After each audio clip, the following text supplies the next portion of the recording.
ये कहानी पश्चिम बंगाल के हुगली जिले के पास एक छोटे से गांव की है। गांव का नाम था शिवपुर। दिन में ये गांव बिल्कुल सामान्य लगता था। तालाब, पीपल का पेड़, मिट्टी के घर और शाम को मंदिर की घंटी। लेकिन जैसे ही सूरज डूबता था, गांव का माहौल बदल जाता था। गांव का एक नियम। शिवपुर में एक नियम था, सूरज ढलने के बाद नदी की तरफ मत जाना। कोई वजह नहीं बताता था, बस इतना कहते, वो आ जाती है। शहर से आया लड़का। मेरा नाम अर्जुन है। मैं कोलकाता में रहता हूँ। मेरी माँ का देहांत हो गया था और उनके बाद गांव का पुराना घर मेरे नाम हो गया। 15 साल बाद मैं शिवपुर लौटा था। लोगों ने मुझे देखा, पहचाना, पर आंखों में एक अजीब सा डर था। पहली रात मुझे नींद नहीं आ रही थी। खिड़की से नदी दिखती थी।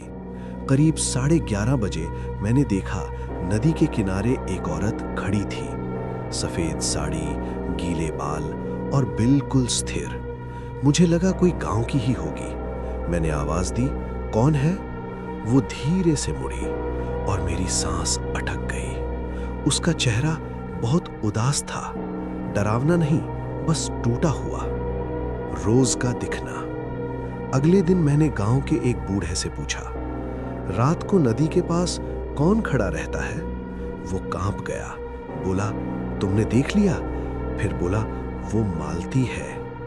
मालती की कहानी। मालती इसी गांव की थी। 15 साल पहले उसकी शादी हुई थी। पति शराबी था, मारता था। एक रात गांव वालों ने उसकी चीखें सुनी। सुबह उसकी लाश नदी में मिली।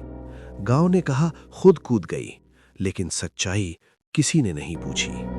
उसका दर्द। अब वो हर रात नदी के किनारे आती है। किसी को मारती नहीं, किसी को डराती नहीं, बस खड़ी रहती है और उन लोगों को देखती है जो उसे भूल गए। वो रात अमावस की रात थी। बारिश हो रही थी। रात 12:05 वो मेरे सामने आई। इस बार बहुत पास। उसने पहली बार कुछ कहा, मुझे मरा हुआ मत मानो, मुझे याद रखा जाना चाहिए। उसकी आंखों से पानी नहीं, दर्द गिर रहा था। आखिरी काम। अगले दिन मैंने गांव में एक दिया जलवाया, मालती के नाम से। पहली बार गांव वालों ने उसका नाम जोर से लिया। उस रात नदी किनारे कोई नहीं था। आज भी शिवपुर में लोग कहते हैं, वो चली नहीं गई, बस अब अकेली नहीं है।